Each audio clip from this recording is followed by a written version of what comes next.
I remember dancing with La Quinceañera. You remember the fucking quinceañeras? I remember dancing, like having the honor to dance with her.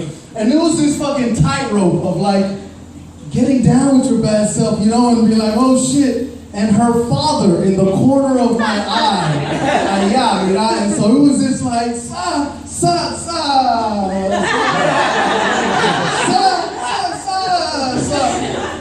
And it was also respect, you know, it's a ceremony. But this one time, the quinceañera was getting down, dude. She was fucking like backing her ass up and yo, I felt hella weird, you know, because you know, it's like respect, you know, I felt hella weird, but you're 15, you know. You're 15 and it's like, yo, it's like when homegirl steps up, your homies are watching, you can't be no punk, you know what I'm saying? You can't be no punk, dude, so, you know, me puse el cinturón and I was like, dude, you were getting down to fucking Too Short. And her fucking 95-year-old tia was sitting right in front of us, right there, with their Coke bottle glasses, and then I was over here like, what's my favorite word, bitch? Yo, she became a woman right there on that dance floor. It was so beautiful. Quinceañeras are so beautiful. They're our culture. We go outside this Americana, cool, but you go to quinceañera, you're drowning in your culture. It's so beautiful. I remember the fucking cholos, man. You're a little norteño, soreño, north side, south side. It's like little male cheerleaders. They used to just. They should have just gone all the way. You know, the little cheerleaders just throw them in the air, just norte.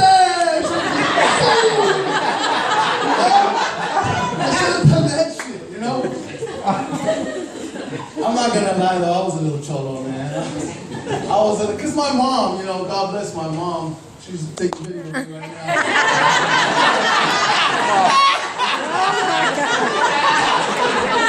God bless her, you know, she worked 3 jobs, you know, she worked 3 jobs, she wasn't home. And then at night, she would go dance salsa at night, you know, so she wouldn't be there. She would go dance salsa. Oh, good, yeah! And shit and it's thanks to my mom that my poems are protected in this fucking plastic.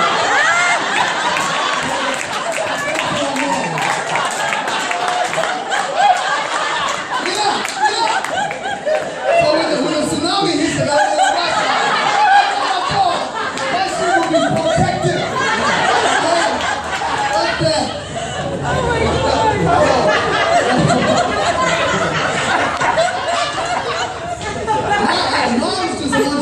Professional. You know? She knows I've been fired from every job I've ever had. She just wants me to be professional. Moms will love you no matter what. Me too, honey. Thank you. Give it up for moms. Thank you very much. Thank you, guys. Thank you. I could go to my mom and be like, Mom, I was at the bar last night and these fucking 2 gabachos we're talking shit about they were talking shit about Javier Bardem and I ended up stabbing him. And she would be like, hijo, andate donde tu y yo conda. Voy a Costco a comprarte un year's supply of toothpaste. And you just wait for me there, you know, like. Hey, how many Latinos were raised by Costco? Show of hands, right? Costco is more or less a unición. Costco is, you guys ever seen those 5-in-1 bulk cereals? Those fucking big ass cereals? That's fucking military food. You see those big cereals? That shit lasts till you graduate. And it takes us like 7 years to get out of city college. So hey, my brother's still there. Raise your hand, motherfucker.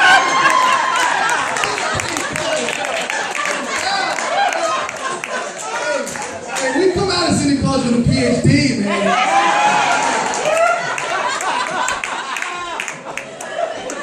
A PhD in financial aid, though, you know?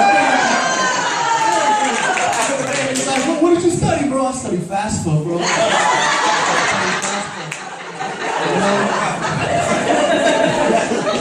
Hey, one other thing I gotta say before I get into this. You know what? They're charging you $1 for fucking for chips now. I don't like that shit, guys. That's some, you know what? That's some hipster shit. I feel like if you're born and raised in San Francisco, you should be able to go to fucking Taqueria with your fucking Balboa High yearbook and be like, bro, see that picture of me and Shy Boy? See that? That's 25% off right there. Like, fuck that. And if you have an SF tattoo, your shit is free. If you have a Giants or Niners logo on your body, you should pay shit in your shit. I'm fucking serious. Fuck that. God damn it.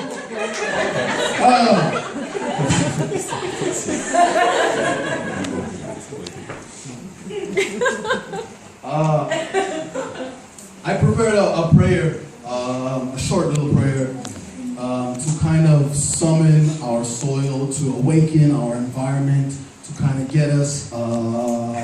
This is our village, you know. So I'm going to put the microphone back and I'm going to shout because it's the way I best project my energy. And so this is my first little piece. Okay?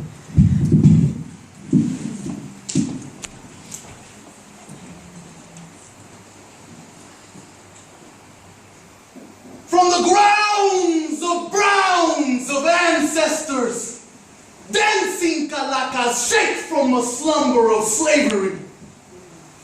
They pulsate, they gyrate, they say things like pointing to the sun, singing to the moon, the school of skeleton, merengue to the tune of fixed objects in the sky.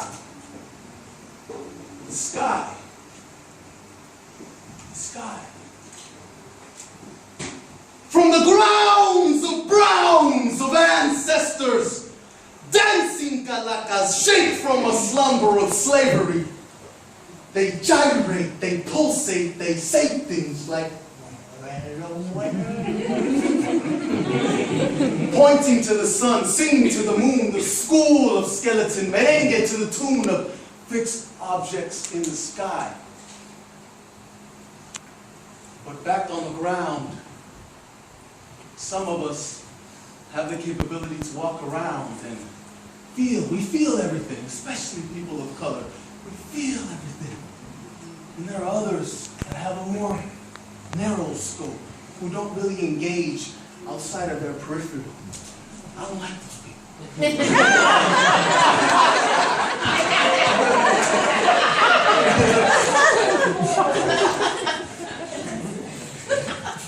This is dedicated to the blind, the ones holding on to their handicap, out of sight, out of mind. The ones pulsating down the street without acknowledging the soil below the concrete. This is a dedication. My condolences on your condition. I can only imagine the hard time you must be having anytime you try empathizing at random, because motherfucker, you blind. You blind by choice. Choosing not. Puta, se me olvidó, ¿no? ¿Qué pasó? Choosing not to bear witness to the fruits of the truth. And now your eyes are all institutionalized because too many moons have circled the night sky, and this is your life on cruise control. And you think it's cool to just roll around the mission, operating on a fraction of your humanity, only seeing a fraction of the tragedy? What kind of pie chart is that, Jack? A lot of anger going on. Yeah.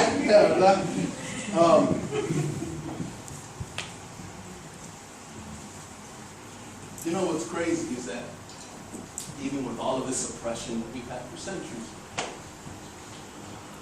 if the people do want to be triumphant, if we triumph, we're actually going to have to forgive the oppressor. And so the question is, are you ready for the great forgiveness? Is that something you're prepared to do? I don't know.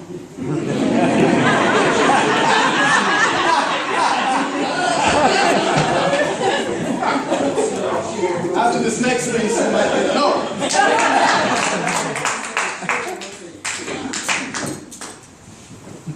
How do you sleep at night, knowing others pull up the covers of the streets at night? How do you count sheep at night, knowing wolves be salivating, they pupils dilating, holding on to their billy clubs, waiting?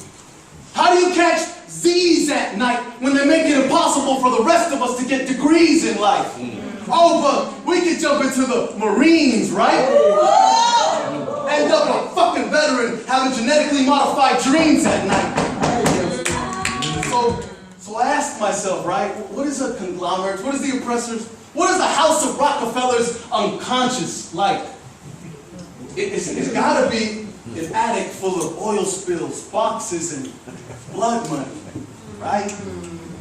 Shirley, don't call me Shirley.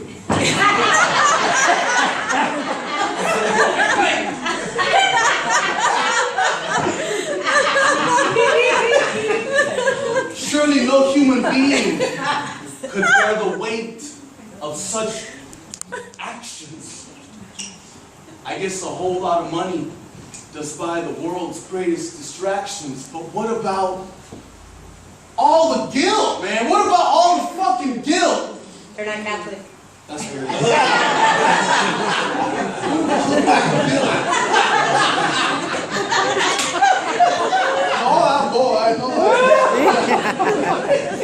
There's got to be a volcano erupting inside of them, somewhere. I put my money at nightmares.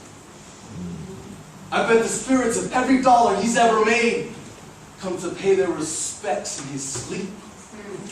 I bet the tidal waves of genocide are so high, he lives in fear of them crashing down.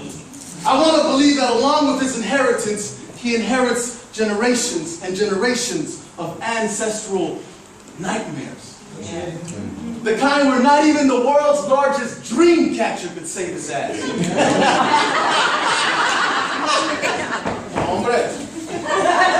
I want to believe karma is king.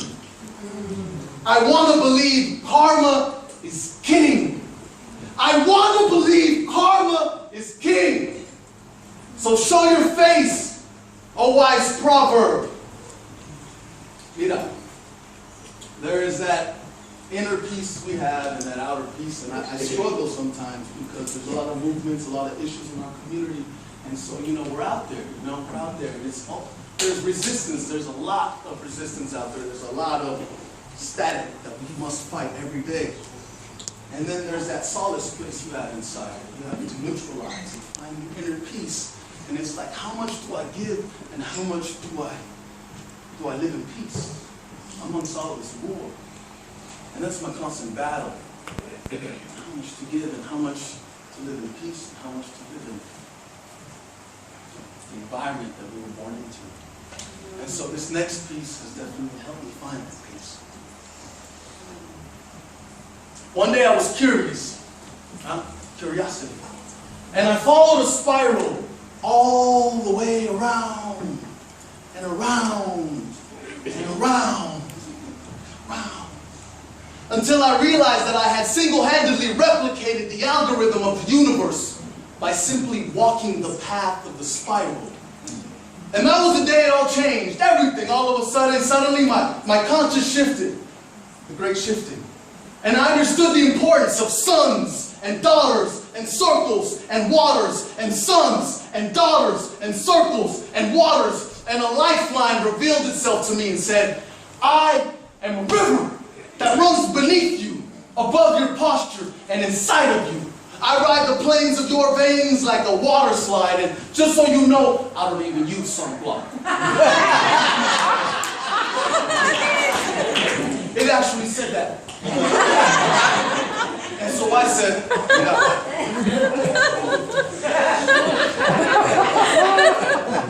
I said, my resistance dies here.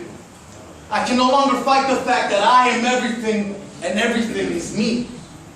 You mean to tell me that the manner in which I twist and turn in my sleep is no different than the symmetry of the leaves when they be falling from the trees? That the breath I take to roam the great plains under the skies of great rains are actually crying seeds of change?